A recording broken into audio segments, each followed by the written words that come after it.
sometimes I think life is a simulation. We're all in a video game because I want you guys to think about something. Yesterday, I had mentioned that a guy went into a coffee break room, right, in a video that I saw 15 years ago, and he started urinating in the coffee pot, right?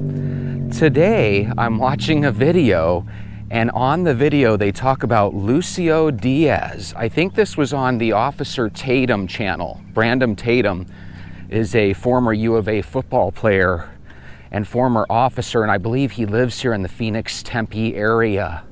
And he's got a good channel if you ever like to watch it. He's conservative, so if you're not, you might not like it that much, but I think you'll like this story.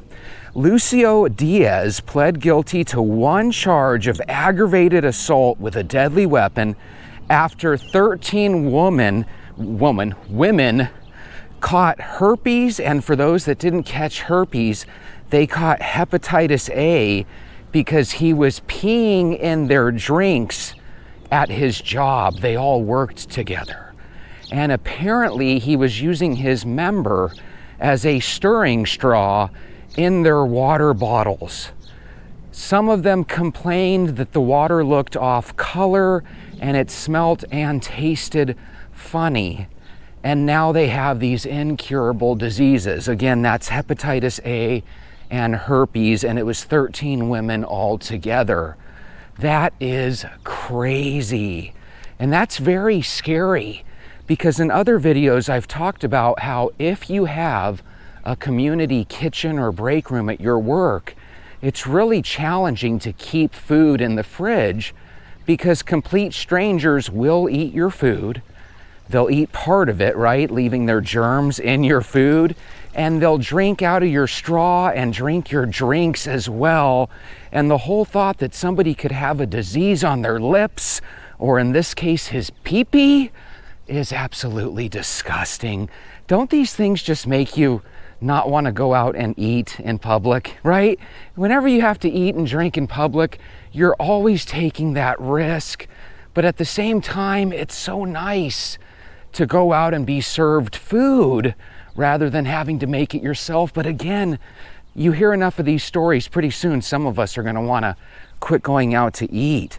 There's actually video of him sticking his thing in their drinks. He was given 6 years in prison. What makes it even worse, from what I understood, it sounds like he's an illegal alien here, and he's not supposed to even be in the country. So this is a real nightmare scenario. It did not discuss on whether the women were rude and sassy to him.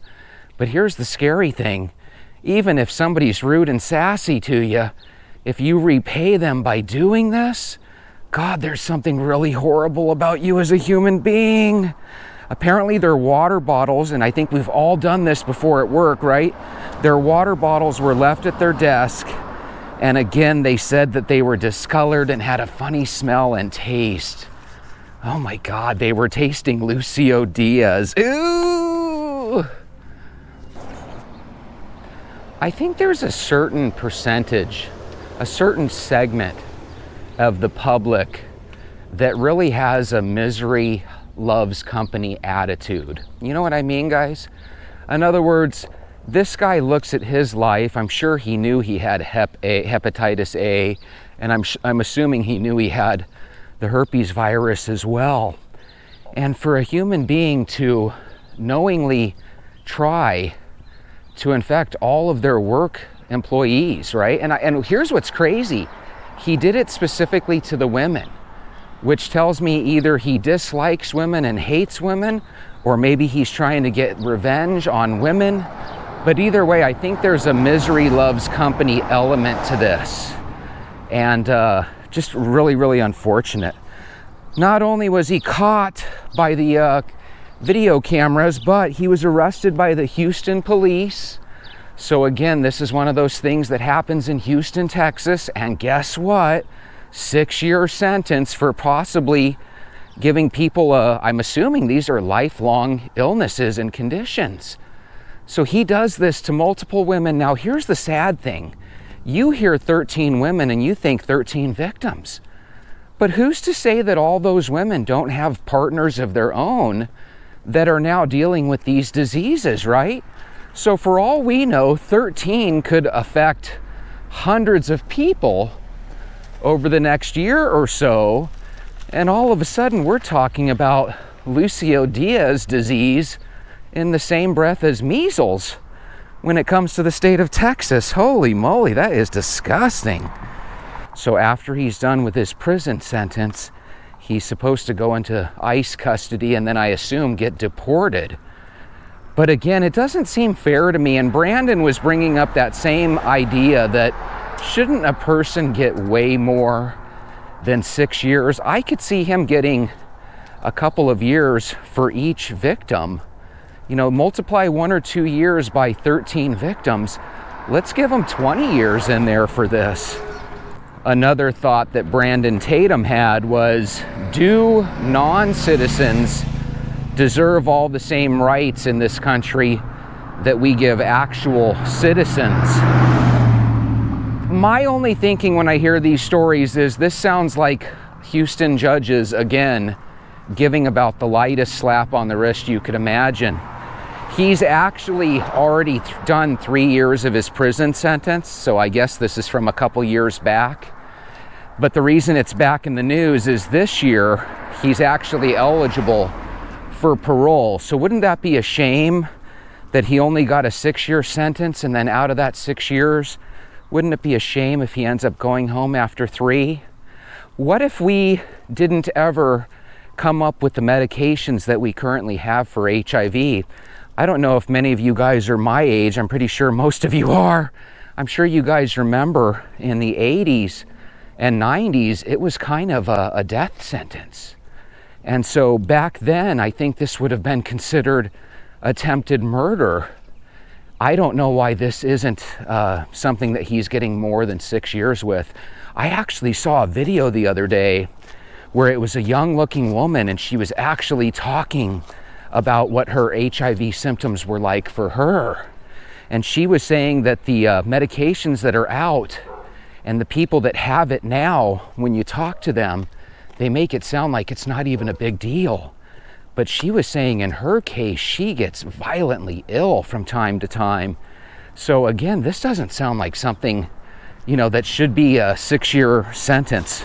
I know what you guys are thinking, throw him in jail forever. I agree. Throw him in jail forever. See, if the judge really cared about victims, he would also look at not only the 13 victims, but their family members and partners, right? He would also think about the fact that more than likely this person has probably done this to other people in other jobs as well. I think sometimes you just have to say certain people don't belong out on the streets with the rest of us. And that's where I would put Mr. Lucio Diaz. Adeladvar says, there's really something wrong with the justice system in Texas. If he only got 6 years for this instead of 500 years. See, that's one of those things where, again, I have a feeling that if this was in a judicial system outside of Houston, he probably would have gotten 3 times the sentence. I think it's just that the Houston judges and the court systems out there care a little bit more about the victims than they do about the perpetrators than they do the actual victims, or at least that's how it comes across to me. Pat D 9140 says, sue the shit out of your employer. Someone should remove the man's stirring stick. So that's an angry person that wants him to have his member removed, right? But I agree, all 13 of those women should hire the best attorney that they can in all of Texas, and they ought to sue their employer for every single penny, because how dare their employer hire somebody that wasn't even documented to work in the U.S. So my thinking is this would be a perfect situation for the powers that be to really set an example. And if anybody deserves to win, you know, multiple millions of dollars, it's these 13 women. At Southern by Grace of God says, this is why we don't ever eat out. Yeah, that's what I was saying earlier. You know, sometimes as we get older, we think that we want to retire multimillionaires. And I know that if you live in certain states where they have high property taxes, you might have to have millions of dollars just to survive. But other than that, it seems like the average elderly person very rarely goes out to eat, very rarely goes out to shop, doesn't do much of anything but take naps and sleep all day, right? So my thinking is, I don't blame people for stopping, fine dining experiences. Every time you go out, it costs you an arm and a leg, and now you got to worry about something like this ending up in your food or your drinks. Just yesterday, we were talking about Kelly Tedford in New Hampshire. So this happened in Texas. Kelly's in New Hampshire. The person spraying bug spray is out here where I live in Arizona. I mean, it sounds to me like everywhere you go, you better make sure you wash your produce, and you better make sure that you look out for anything that might look or smell funny. Mary Hall 5200 says he probably started in California, where you can freely give diseases with no consequences, even if you know you have it. Now, I don't know if that's how California works, but I have a feeling that a lot of people that give diseases could probably act like they were ignorant and get away with a lot of stuff, right? Because there's a lot of things out there that can remain dormant in one system. Maybe this is God's way, or the simulation's way, of making people want to be a little bit safer. See, if you looked at it from like this external force, you know there's a bunch of STDs out there. That should make you want to have as few partners as possible if you really think about it rationally. You know everything's as expensive as hell out there. That should make people want to partner up so they have somebody as a partner to take on this expensive world that we live in together, right? So I feel like if there was this external force, we'll call him God, I feel like he does want us to be together, one-on-one, monogamous relationships where you're married. I just feel like that's the way it is. Because look what single people have to deal with. You have a situation where like 1/3 of the guys never date. They expect 50% of all women to be single without kids at the age of 30. I mean, 2/3 of all marriages end in divorce, which kind of means that we're not really getting along like we should. It's going to be interesting to see what happens in the future, don't you guys think? Tub Tech Guru says, I never leave my drink or food unattended at work, period. And then in parentheses, he had work refrigerator, which I've had some situations with the work fridge, and many of you have as well. He says, ... you can never trust anyone this day. Isn't that kind of gross? Could you imagine drinking your drink at work, thinking that it's your drink, and then you end up taking home an STI? By the way, why do we change all of these abbreviations? When I was growing up, it was STD. When my uncles and mom were growing up, it was VD, right? So it's weird. It makes me feel like we've turned a page and we're in a new chapter of the simulation. It's no longer VD. It's no longer STD. It's STI. Could you imagine? You're drinking your water bottle. You're trying to be healthy. You're trying to drink water like Jesse from Walk Talk Vent tells you, and before you know it, you've got STD lips. And you're foaming at the mouth. Michelle Hill says, this happened right here in Houston, Texas, near where I live. Michelle, I trip out about that stuff every day. I turn on the news and there's another person getting unalived at the corner or a half mile down the street, and it happens in every direction. So there's nowhere to run. There are bad people amongst us, and they are not far away. They could be right next door, and if you have a crazy roommate from hell, they could be right in the same apartment with you. AM UK 6 TW says, should have gone to jail for life. Now he gets a free trip back to his country. I know certain things seem unfair. We look at it and we say, deport him. But from his point of view, he's thinking, oh my God, what I did would have gotten me in prison for life in my home country. But here at the Americas, they're going to feed me for 3 years in their jail, and then they're going to fly me back for free. And then guess what half of the people that we send back to their country do? They recoup money and then they try to sneak back in the country a couple years later. What's stopping this guy from coming back? Could you imagine a couple years later, these women are walking in a Walmart or a Target with their family members, and they look up and there's Lucio Diaz sneaking back in the country, shopping right next to them, giggling because there's nothing they can do about it. Golly, some of the things that happen in this world just seem incredibly unfair. There's one more thing that's unfair. Some of us aren't going to live to be 100. And I know you're thinking, well, maybe I don't want to, Jesse. But I think we all want to live as long as we can and be as healthy as possible while doing it, right?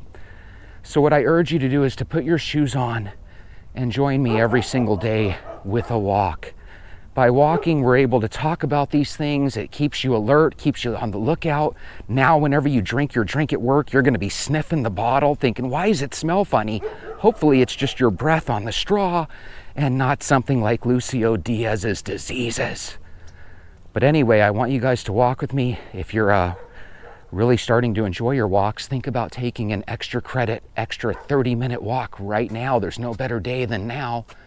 And we'll see you tomorrow. Have a wonderful day.